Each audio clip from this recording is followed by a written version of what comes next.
Would you state your full name, please? Richard Dennis Tevere. Your grade? Sergeant E5. Your organization? Company A, 503D MP Battalion. Your station? Fort Bragg, North Carolina. Your armed forces? U.S. Army. What were your duties on the evening of 16 and 17 February of this year? Military police patrolman. And what were you doing specifically? Patrolling Fort Bragg. Was this in a vehicle? In an M151 Jeep. Did you have an occasion to be directed to go to the Castle Drive address? Yes, I did. Would you tell us how that came about? It was a radio transmission to the effect that it was a domestic disturbance on Castle Drive. And as a result of that, what did you do? I proceeded to 544 Castle Drive. I believe this will be Government Exhibit 4, will it not? Affirmative. This is the statement that you have requested, that the investigating officer requested I provide the witness. Yes.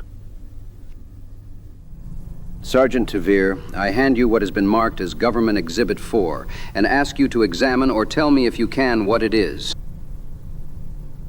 This is the statement that I wrote the morning of 17 February in Colonel Krawanik's office. That is your statement? Yes, it is.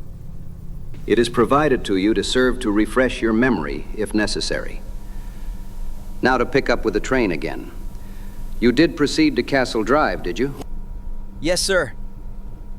And what did you do when you arrived at your destination? I went to 544 Castle Drive and found several MPs at the steps of the above location trying to get into the house, the front door of the house. Now, what were they doing to try to get in the front door? They were banging on the front door. What did you do when you pulled up? I stood at the foot of the steps at 544 Castle Drive, and I was observing them trying to get into the house. I see. What did you next do? I was then told to go around the back of the house and check to see if I could get in the back door of that same house. Do you remember who told you that? I believe it was Lieutenant Polk, the MP duty officer. And did you do that? Yes, sir. Would you describe that for us, please? I got a flashlight from one of the other MPs and proceeded around the back of 544 Castle Drive. What did you find there? When I got around the back of the house, I found the back door open with the screen door closed to the back of 544 Castle Drive. What did you do? I opened the screen door and proceeded into the master bedroom at 544 Castle Drive. Did you stay there or did you leave? I got about 2 feet into the bedroom and observed Captain and Mrs. McDonald, a man and a lady, on the floor. I immediately ran back out of the house, out the back door. Where did you go? I started to run back around to the front of the house. I got about halfway and I was calling for help of the other MPs. What were your words? Do you remember? I said, "Let's get some other MPs back here. I believe somebody has been stabbed." And anything else? No. Where did you go then? I then proceeded back through the screen door again, back into the house. Now, to the best of your knowledge, did anybody precede you into the house? Nobody. And the second time you went in there that you've described to us, was there someone ahead of you at that time? No, there was not. What did you do when you went into the house? I entered the house with my pistol drawn and proceeded up to Captain McDonald, who appeared to have been unconscious, in a state of semi-consciousness. Now, what were the lighting conditions in that bedroom?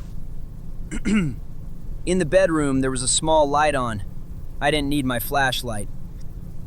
There was a light on? There was. Was that light on when you first looked in that room? Yes, sir, it was. Did anyone follow you in that room? Yes, another MP. 2 MPs, I believe.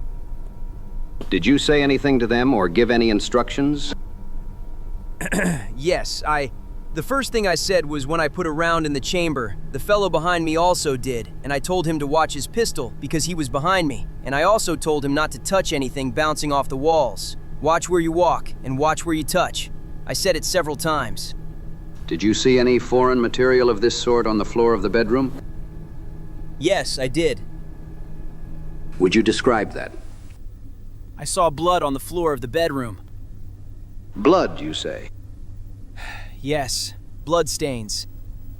Did you see any mud or grass or wet spots, water spots, or anything of that nature on that floor? No, I did not. But you could see blood. Right. What did you then do after you had gone to Captain McDonald's side? Well, Specialist 4 Mike and myself started to talk to Captain McDonald and he stated that he wanted to check on his children, and also stated he wanted to check the pulse in his wife's leg.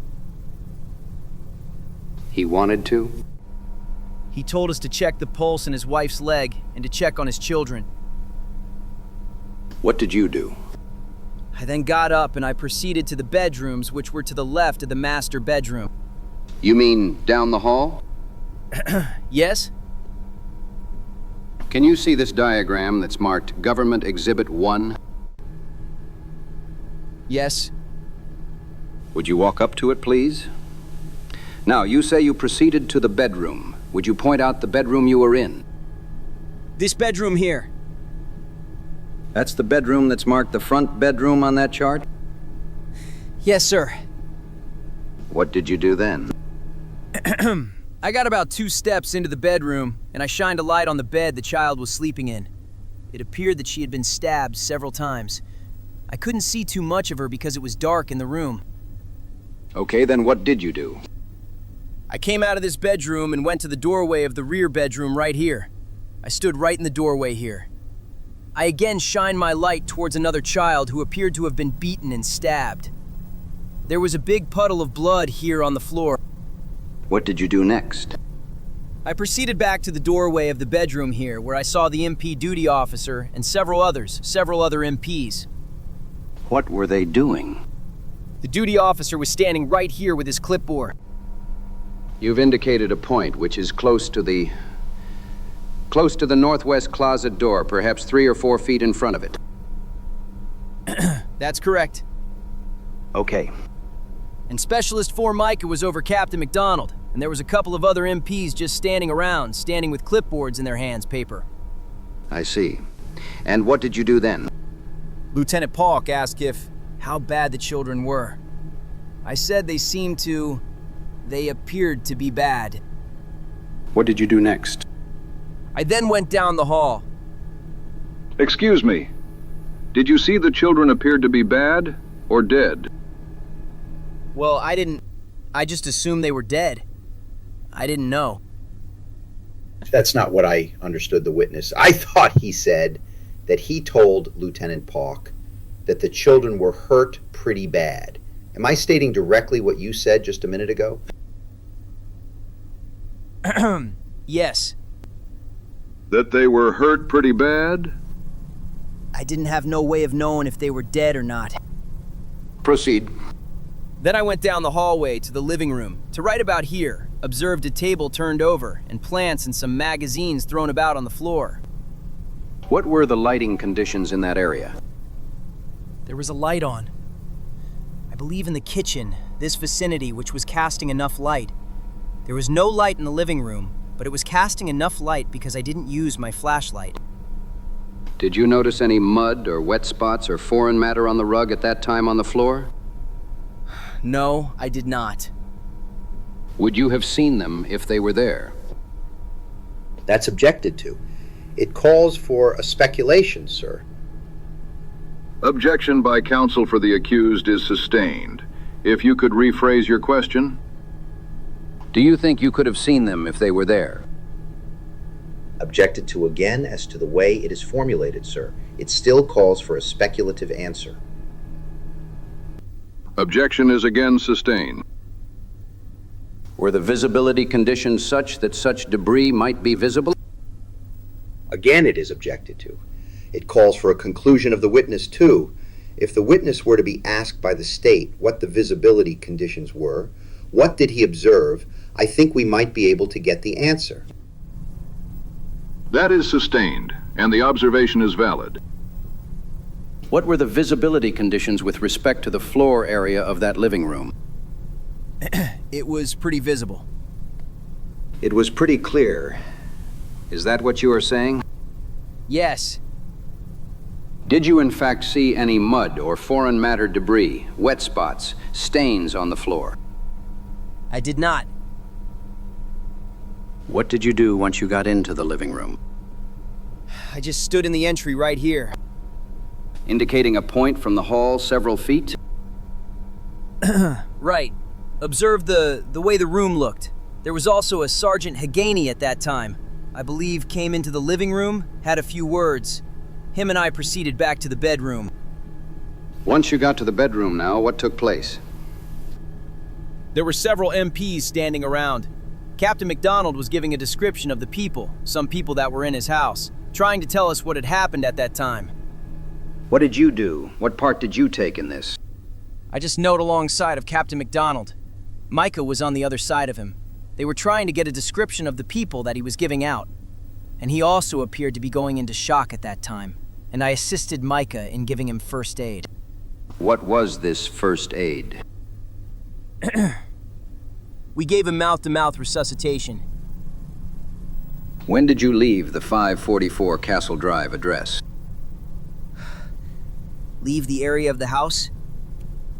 The house. About 10 minutes later, when I went next door. What transpired in that 10-minute period? Captain McDonald gave us a brief description of the assailants. He explained that he awoke while sleeping. You can return to your seat if you want. He also stated that if he went into shock, that we breathe in his mouth and give him mouth-to-mouth. We told him we would, and we knew what we were doing. Just not to worry. We would get him to the hospital as soon as possible. Then you were in that area for about 10 minutes, according to your testimony.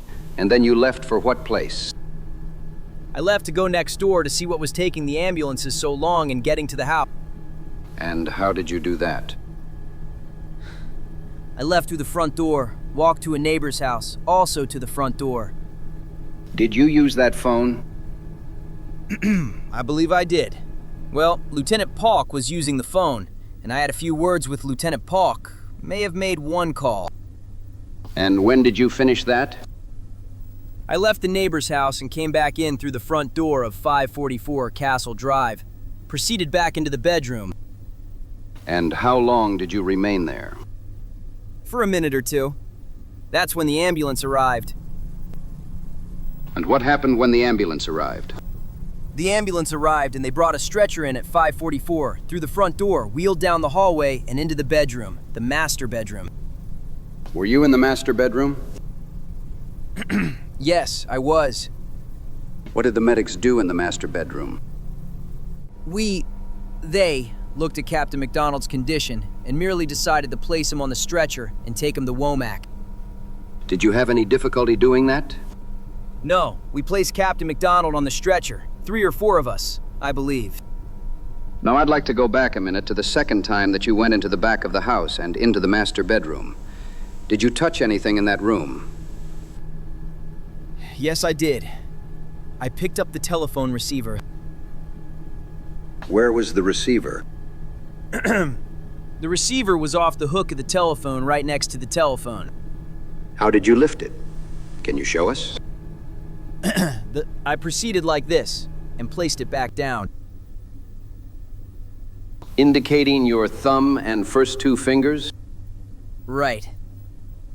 When you lifted it up, did you use it? I lifted it up with the intention of calling back to Maine Post Provost Marshal's office because we were directed to do so when we got in the house. By whom? The radio operator. This was what came over the radio. And what happened when you attempted to use this phone? It was dead. There was no dial tone. Did you put it up to your ear? I put it close to my ear. I didn't put it against my ear. And when you finished ascertaining that the line was dead, what did you do? Place the phone right back down where I got it. Did you dial that phone? No, I didn't. Outside of that telephone, did you move or tamper with anything in that house? No, I didn't, other than the back door, the screen door. Did you issue any instructions with respect to moving or tampering with anything? Yes, I told the other MPs in the house not to touch anything. I told them to watch where they walked and not to be hitting the walls or anything with their hands. How often did you do that? I said it several times, maybe 3 or 4 times. And did you see any of these people or anyone in the house move anything or tamper with anything with the exception of Captain McDonald? No. Your witness. Sergeant Tevere, you saw the body of Mrs. McDonald. Was any portion of her body exposed that was not covered by her own nightclothes? Yes, sir, there was. Would you tell the investigating officer what portion of this body were exposed? I noticed part of her breast in midsection. And would that have been the left breast that you observed? Yes? There's no doubt in your mind that you did see a portion of her left breast actually exposed, not covered by any kind of garment whatsoever. Yes. And you also indicated her midsection. Would you show us on your body, please, roughly what area was exposed and not covered by the clothing of Mrs. McDonald? Right here. You are indicating about mid-stomach above the belt buckle. Is that right? Right. On the right side. Are you indicating the right side also? Yes, sir. Now, I want to show you a photograph that has been previously marked as A6 for identification, and ask you whether you are familiar with the scene that is depicted in that photograph. Yes. What is the scene that is depicted there as far as you know it? When I walked in, I saw Mrs. McDonald lying as such. Mr. McDonald was alongside of her, up against her over here.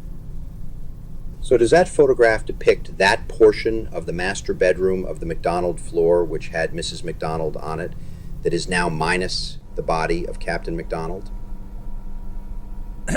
Yes. Now, is there a difference that you observe about the body of Mrs. McDonald from the way you actually saw it when you came in? I don't remember seeing this blue pajama on her. You are indicating, if you will hold up the photograph and show it to the investigating officer so he may see it, you are pointing to the area that you have identified as a blue pajama you do recall seeing right here. Yes, sir. Now, at the time you saw Mrs. McDonald's body, was there anything at all covering that portion of her body? I don't know. Would that be the portion of the body which would have also been her left breast? It could have been. Now, immediately below that garment that you have characterized as a pajama, do you observe a white garment lying on the midsection of the body? Yes. What does that appear to you to be?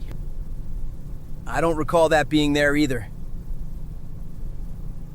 I also ask you to look at a photo that has been previously identified as A5 and ask you whether that likewise depicts another angle of the same scene you have been looking at. In A6. Yes.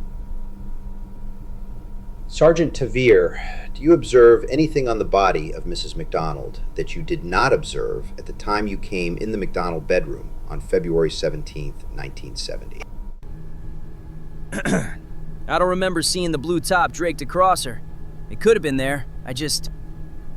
And what about the other item of cloth that appears draped across the body of Mrs. McDonald immediately below the blue garment? What appears to be white possibly a towel.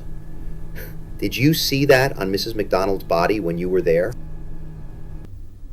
I don't recall. Now, you don't recall seeing that there? Right. Now, if I may, Sergeant Tevere, when you came in, how soon was it that you went to the telephone in the room to determine its condition? Was it immediately after you observed on the first? Did you go to the phone, or was it later after you had checked out the other portions of the house? Well, I went in the house, and then I ran back out and asked for help. I came back into the house, and I believe I checked the phone before going into the bedrooms. Now, at that time, where was the receiver part of the telephone? It was right alongside of the telephone. It was not dangling at the end of the cord, was it? It was not. You then picked up the phone, is that right? Yes, sir. And did you say anything into the receiver at that time? No, I didn't. The only thing I said was to Lieutenant Paulk to see if the phone was dead. I may have been heard when I said it, but I didn't talk into the receiver. What was it that gave you the impression that the phone line was dead? Because I got no dial tone. Did you attempt to flash the telephone button on which the receiver rests? No, I didn't. You were just listening to the phone and you heard no dial tone. Right. And you directed some remark toward Lieutenant Paulk, but you did not at that time speak into the phone. Right. After you said to Lieutenant Paulk the line was dead, what did you say or what did you do then? I placed the phone back alongside the receiver back alongside the telephone. Did you ever place the receiver on the cradle? No, I didn't. Did you ever allow the phone, after you had finished talking to, dangle off the bureau to hang from the bureau? No, I didn't. Now I want to ask you again to examine photographs.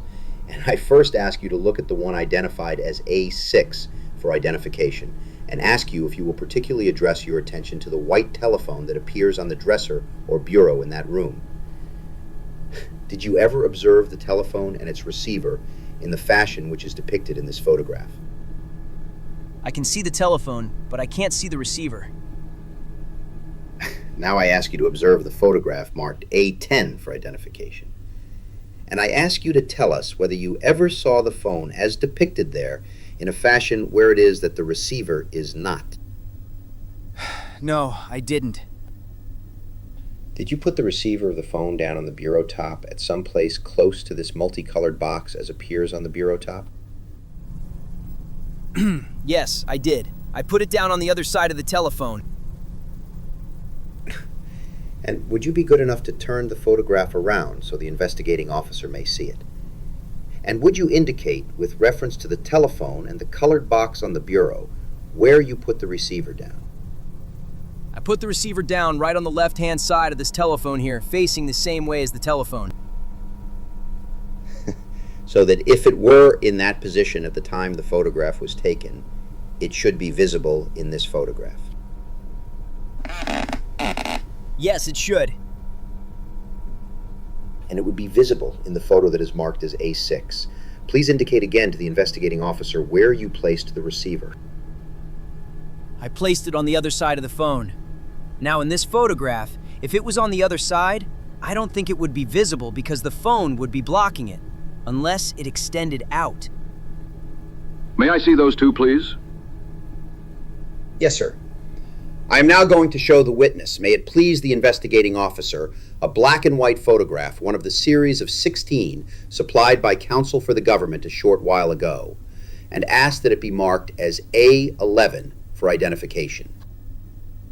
This will be A13.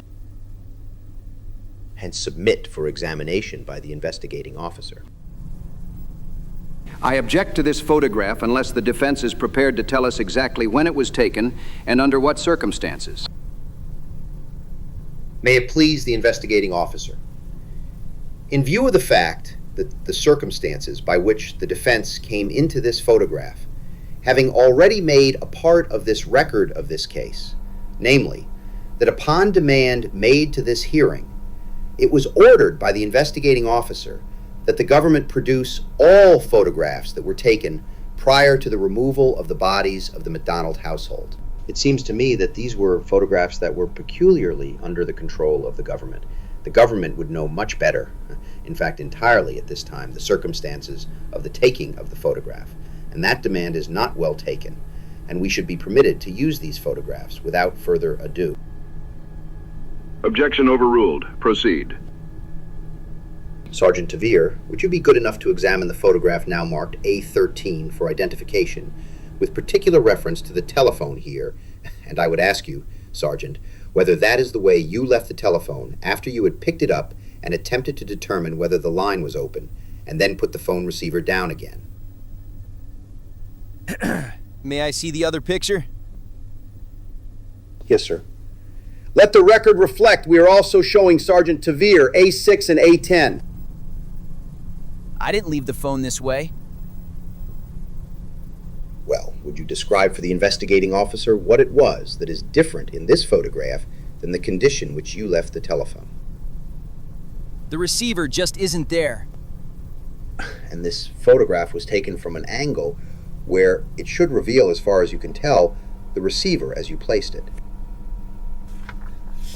Yes, sir. Is it correct to say that you placed the receiver between the side of the telephone and the lamp that is also located on the bureau in this photograph? Approximately, right. And would you observe as to whether or not this photograph that I have shown you, A13, whether the legs of the telephone receiver itself are flush against the tabletop of the bureau top? It is hard to say because the photograph is very deceiving because of the reflection from the tabletop. If you take a picture of it, it will cause a reflection.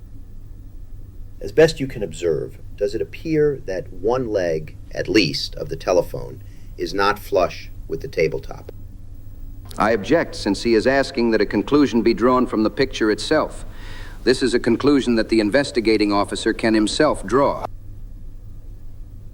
I'm only asking whether he observes anything about the leg of the telephone, in view of the fact that we are dealing with a relatively small portion of the photograph. It is not improper, in my judgment, on cross-examination to direct his attention to that subject matter. I can't make out. Just a minute, please. The objection is sustained. I think the witness has adequately answered the tendered question. When you placed the receiver of the phone back on the bureau, did you observe whether or not all four legs, if they may be referred to on the telephone, were flush on the tabletop? I didn't notice. I didn't take notice. Now I ask you to observe on the floor an item that appears in all three of these photographs, and see whether you note what that item is, or can identify what that item is. The item I guess you were talking about is a knife in front of the dresser. Did you observe that knife when you were in the master bedroom? Yes, I did. And was it in the position that is depicted in this photograph, in the photographs? Yes, it was. Now, Sergeant Tevere, could you tell us, please, what portion of your hand and the number of fingers that you used to handle the receiver on this particular evening? It would be these two fingers. You are indicating your thumb of your left hand, your index finger, and the forefinger. Right. And did you have to grasp the receiver with those fingers in order to be able to determine the phone was functioning so far as you could tell? I had no other way of picking it up. Now, when you went down the hall and you looked into the living room, what was your purpose of making observations in that room? Captain McDonald stated that he was sleeping in the living room, and he was woken by some screams or cries. All right. Now, what relevance did that remark of Captain MacDonald have to your going to the living room? To see where he was sleeping, and to see if anything was disturbed, or if anything was all messed up in there, if there was any other evidence in there. Were you looking to determine whether any persons were in that living room? Yes. Well, would that have been the principal object at first to determine whether there was other persons in the house? Yes. The second object would be fair to say if there was any other bodies or injured persons in the house. Yes. Thirdly, would the purpose have been to see whether you might notice any important clues or evidence at that juncture? Right, sir. Did you have any reason at that point to be looking for mud on the floor? Yes. What was that reason? Captain MacDonald stated that there was a blonde, one of the supposedly people in the house was a blonde with boots on, and that he mentioned the fact that there was muddy boots. Did he tell you that the first time you were in the master bedroom or the second time? I'm talking about actually when you went in and with the other MPs, not when you first observed the bodies and ran out. At that time when you came in with other MPs, is that when you heard him tell the description of the blonde woman? It was in the course of that time. Yes. It was in the course of that time. Did anyone ask him whether the mud on the boots was dry mud or wet mud? No, we didn't question the fact as to whether it was wet or dry. Now you went down the hall. I assume that you were looking to see whether you could see any traces of mud or any other evidence in the hallway. Is that right? I was walking cautiously. And what did you find, if anything, in the hallway? There were some blood stains I noticed in the beginning of the hallway. I noticed on the floor a doll's head, just the head of a doll, a very small head, and some clothing at the foot of the hallway. Now I want to show you a photograph which will be marked as 14, I believe. All right. Sergeant Tevere, I show you a photograph now marked as A14 for identification and ask you whether that represents any scene that you are familiar with. Yes, it does. What does that represent to you? This is the living room at 544 Castle Drive. And looking from what direction to what portion of the house? From the front door towards the hallway. The hallway that leads back to the master bedroom? Yes, sir. Now, do you observe anything, any items in this photograph that you did not observe yourself on the morning of February 17th, 1970? I believe there are some clothes on the stairs in this picture here. Would you be good enough to turn the photograph around and indicate to the investigating officer? There was clothing or some sort of clothing items right here on the stairs. I can't see if there is a doll's head, but there was a doll's head there.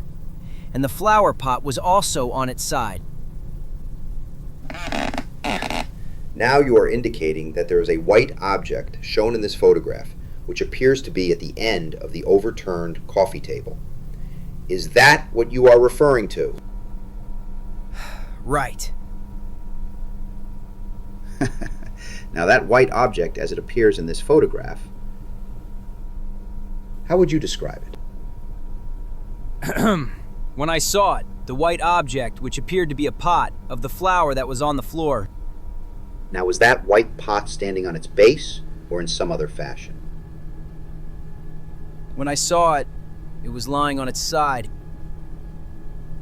Do you have any idea, Sergeant Tevere, how that pot came to be at the time the photograph was taken, standing on its base, when you had seen it lying on its side originally?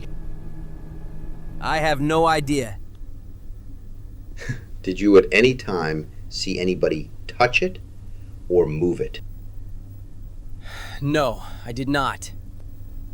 Did you observe anything else on the floor of the living room, with particular emphasis in or about the area of the coffee table?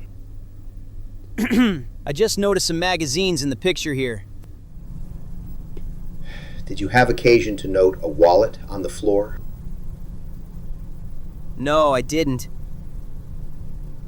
Was that an item that if it had been on the floor you would have thought sufficiently important to take note of? I object. It calls for a conclusion. Objection is sustained. Sergeant Tevere, what was the light source in the living room area when you first came in there and made your observations? There was a light on in the dining or kitchen area that was reflecting a light into the living room. Now there is a diagram on the easel in this room. By looking at that diagram, does it help you to determine more accurately where the light source was that was visible to you in the living room? No, it doesn't. You cannot ascertain whether the light was in the kitchen or in the dining room as noted on that chart.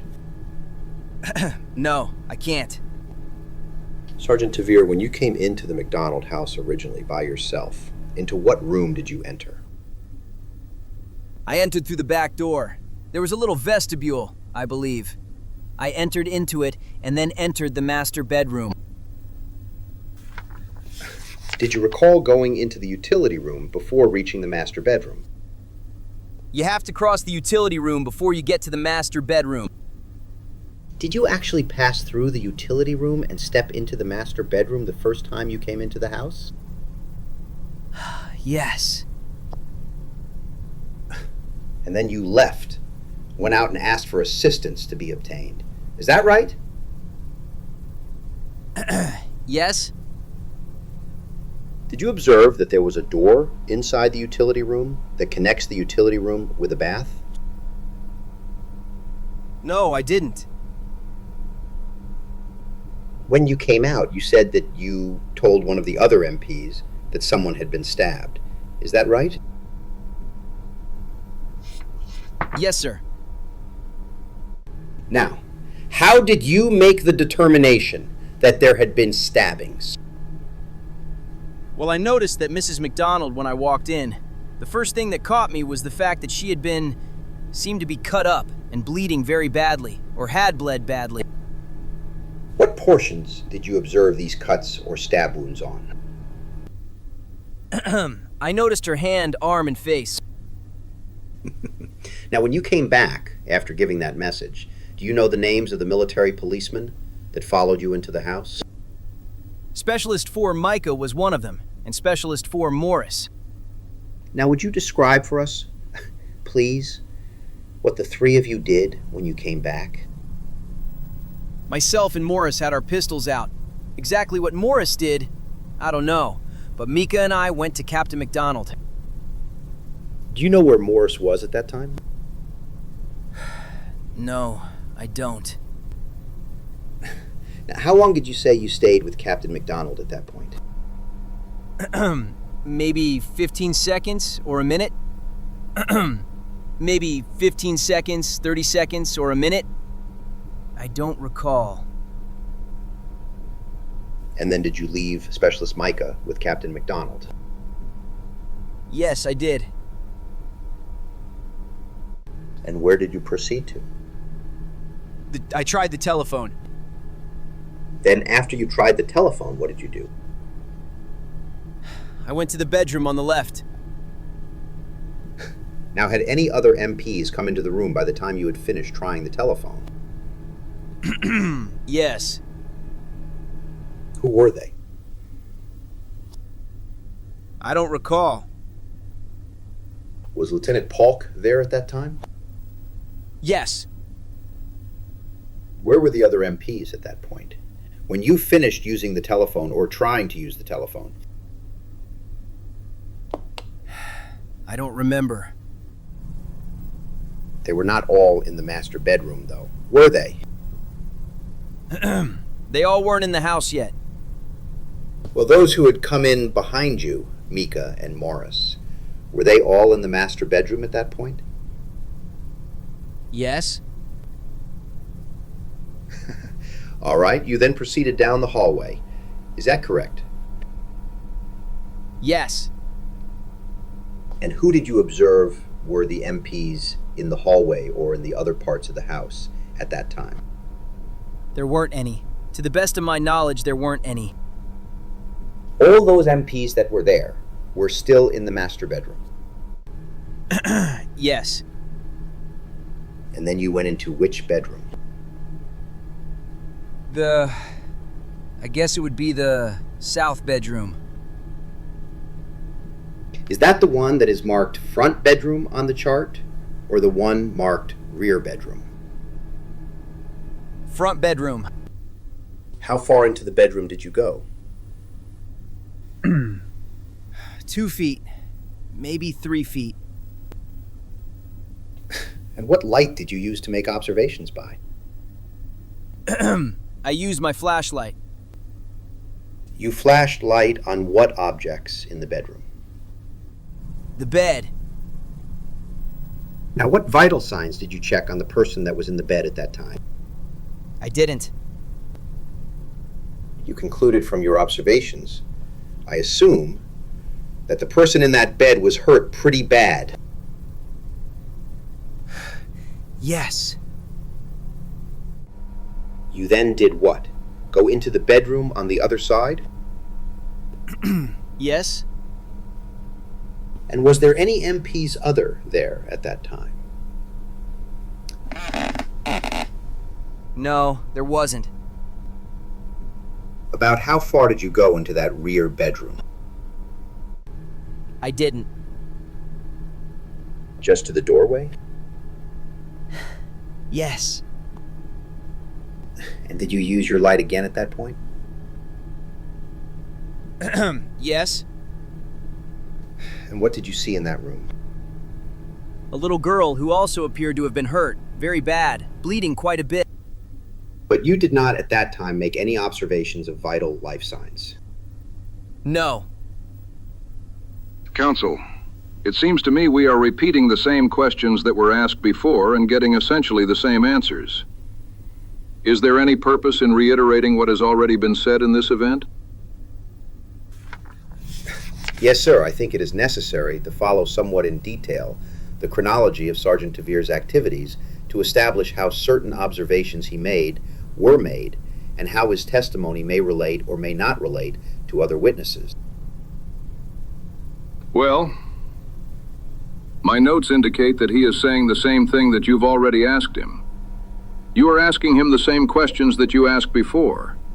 That is the reason I am trying to determine if there is something new that you are obtaining from this.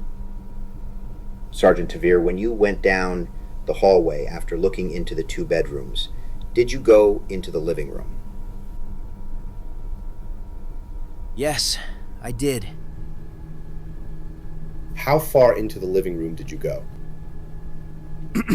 6 feet. 5 feet. Were there any MPs there? I think one followed me down the hall. I am not sure. Do you know who that was? No, I don't. I think it was Sergeant Haganey. Would you tell us, please, in what position Captain McDonald was, reference to the body of his wife, when you initially came in? Captain McDonald was lying the same way as his wife.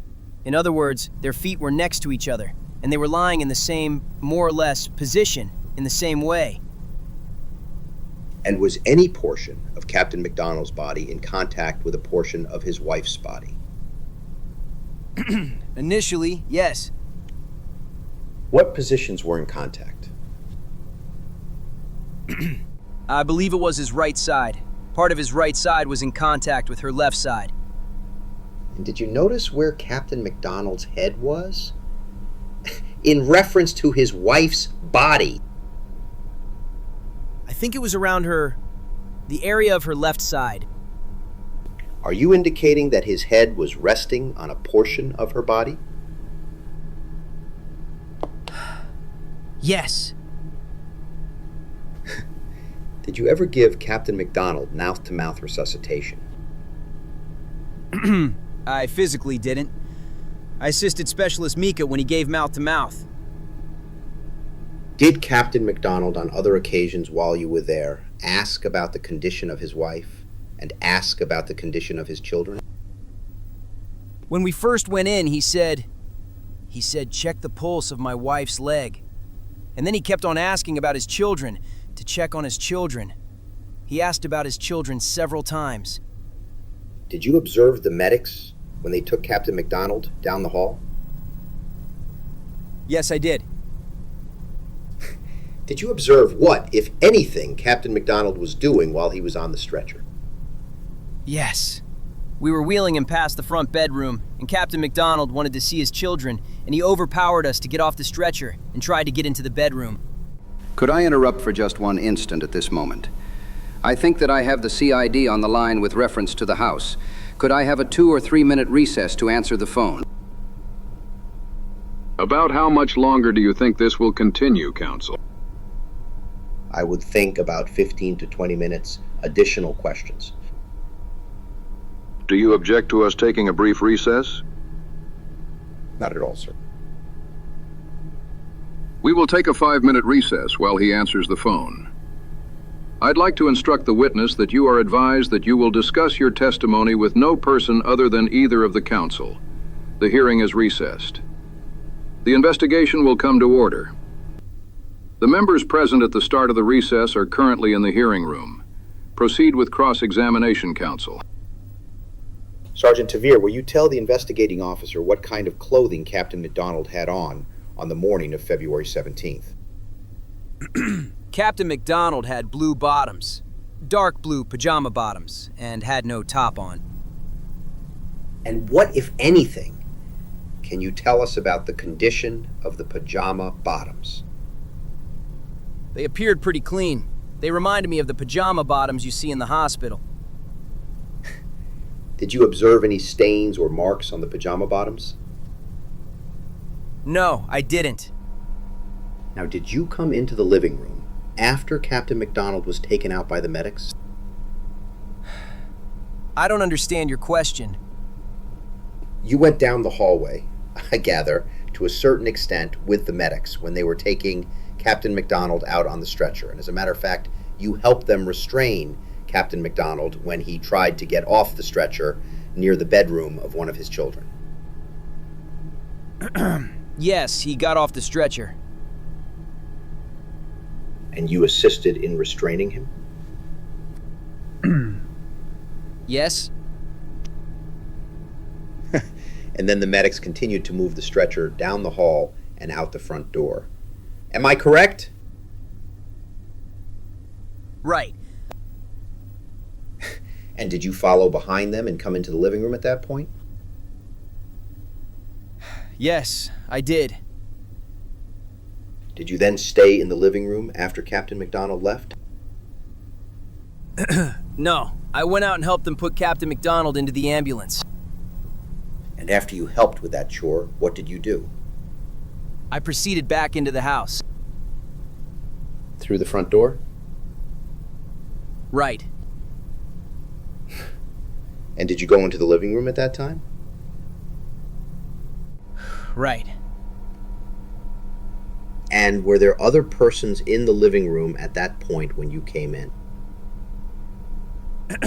At that point, Colonel Krawanik and one of the CID agents appeared. In the living room? Right. They walked in about the same time as I. Were there military policemen in the living room already besides these two persons? Yes, there were. About how many would you say there were? 2, 3. Could you name those you recall? Specialist Selleck. The other 2 I am not sure. I remember seeing Specialist Selleck. Did you observe anybody else in the living room at that time whom you could not identify by uniform as being a military policeman on duty or medic or person on duty? I believe a photographer came in. Did you know who that photographer was? I had seen him at the PMO in December. That was it. Did you observe anybody in the living room wearing dungarees? No, I didn't.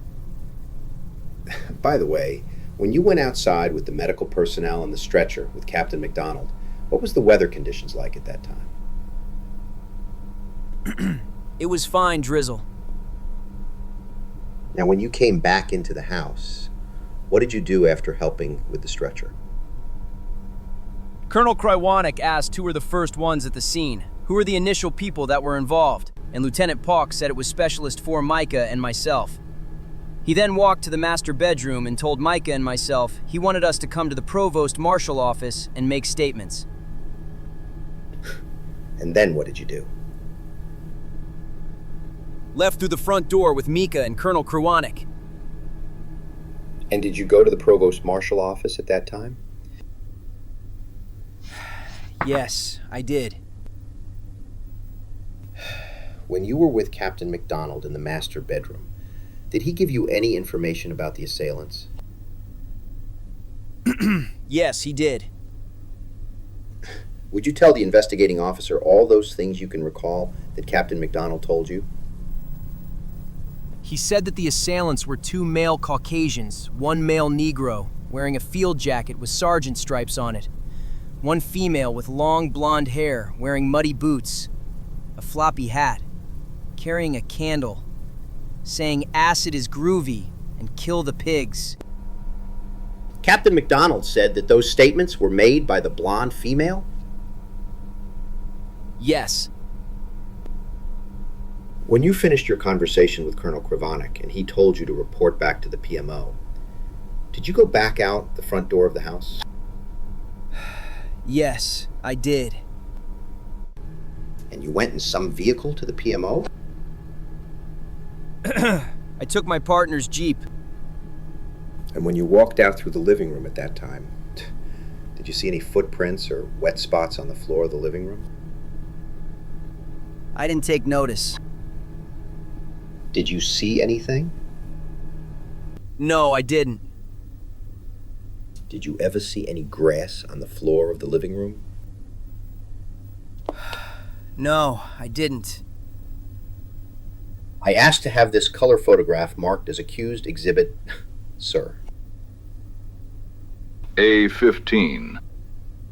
Sergeant Tevere, would you please examine the photograph which has been marked A15 for identification and indicate to the investigating officer whether you can identify the subject matter of that photograph? Yes. What does that photograph depict to you? This is a picture of the hallway from the living room facing toward the master bedroom. And what do you see in the end of that hallway in the master bedroom? Mrs. McDonald. The body of Mrs. McDonald. On the floor? Right. Would you look at that photograph and tell us where on the floor you observed grass, mud marks, or any other noticeable foreign matter other than an item of clothing in the lower half? No, I don't. I ask you to look at photograph marked A7 for identification and ask you to again note whether you see any foreign matter that you might refer to grass, mud marks, or visible water stains. No, I don't. I ask you to look at photograph mark A8 for identification and indicate to the hearing officer whether you see any of those foreign objects we referred to. No, I don't. I ask to have an additional photograph marked, sir, as accused exhibit A16. Sergeant Tevere, I ask you to look at the photograph that has been marked as A16 for identification, which purports to be another view of the living room of the McDonald house, and ask you to examine this photograph to see whether it shows any indications of foreign matter such as we've been discussing this afternoon. No, it doesn't. Did you see the photographers take any photographs at all while you were present in the McDonald house? No, I didn't. Did the photographer arrive as you were just leaving for the purpose of going to the PMO? Yes, he did. And you indicated already what the name of the photographer was? I didn't say. You recognized him as the one you have seen at the PMO before. Yes. How long would you estimate you were in the McDonald house from the time you first came in by yourself and made your first observation until you left with Colonel Krawanek? 15 minutes. Would that be at a minimum? Yes. And during the course of that time, is it fair to say that somewhere in the approximation of 12 to 15 military policemen, CID investigators, and medical personnel had been through the McDonald house in the course of this investigation? About a dozen. I have nothing further at this time, sir. Counsel for the government? Sergeant Tevere, I show you the pictures which has been marked A5 and A6, which you have previously looked at. The defense has asked you about a piece of blue material which is visible in this picture, and a piece of white material which is visible in this picture. Now, I'd like to test your memory a little bit if I could. You have said that you do not remember seeing either of those pieces of material on McDonald. Is that correct? Yes, it is. Now, are you saying categorically that it was not there, or simply that you do not remember it being there? I don't remember it being there. You are not saying that it was not there, or it could not have been there. That's objected to. This is direct examination, not cross-examination. The question may not be put in that fashion to this witness. Counsel, this is redirect examination. Your objection is overruled. Would you repeat the question, please?